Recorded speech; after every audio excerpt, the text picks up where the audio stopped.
Two just absolute giants of ultra running, Kilian Jornet and Jim Walmsley.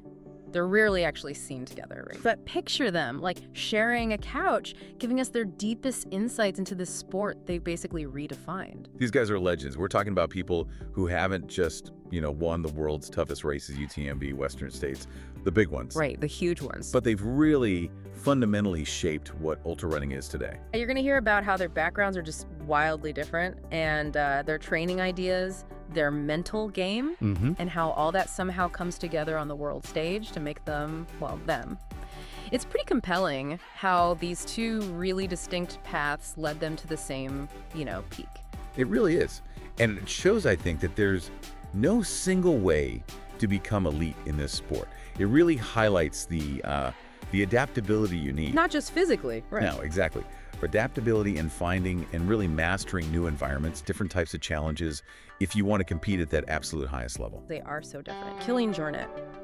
His upbringing sounds like something out of, an adventure story. Totally. Born and raised right in the mountains. His parents were mountain guides, ski patrollers. For him, running, skiing, it was always just like an excuse to be in the mountain. That's his quote. So that competitive drive, it was just innate. Part of his environment from day one. Which is such a stark contrast to Jim Walmsley. His path was much more traditional. Very traditional running path, fast high school runner, collegiate runner at the Air Force Academy. Initially, all focus was on shorter distances, road running. Completely different world. So how did Jim even get into trail running? There's a story there, right? That race in Montana. The Don't Fence Me In race. It's a great story. He signed up for the 12K, and he was kind of joking, apparently, thinking, the 30K was too long.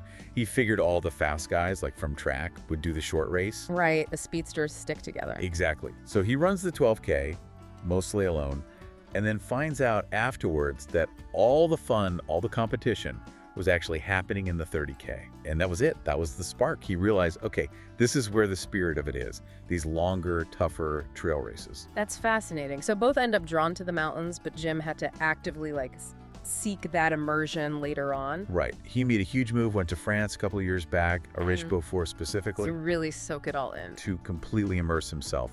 Not just running, but learning ski mountaineering, doing uphill races, the whole mountain culture. And he talks about needing beginner bumpers. He jokes about that in bowling, because unlike Kilian or the locals who grew up doing this stuff, Jim had to be way more cautious starting out with things like technical downhill skiing or mountaineering.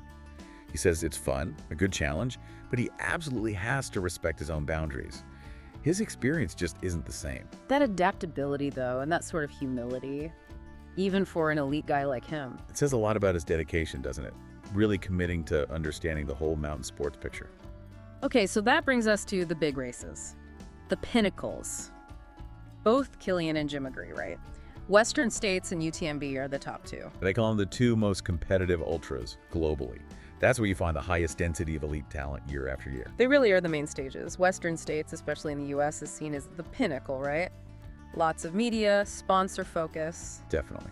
And it has that clear path for elites with the golden tickets. Win one of those qualifying races, you get your spot. It's a coveted thing. Kilian's first time at Western States.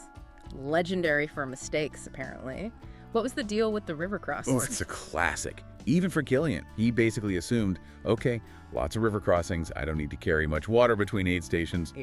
Big oops. A very big mistake, as he says. Brutal lesson, especially in the California heat. He laughs about it now, but you can just imagine.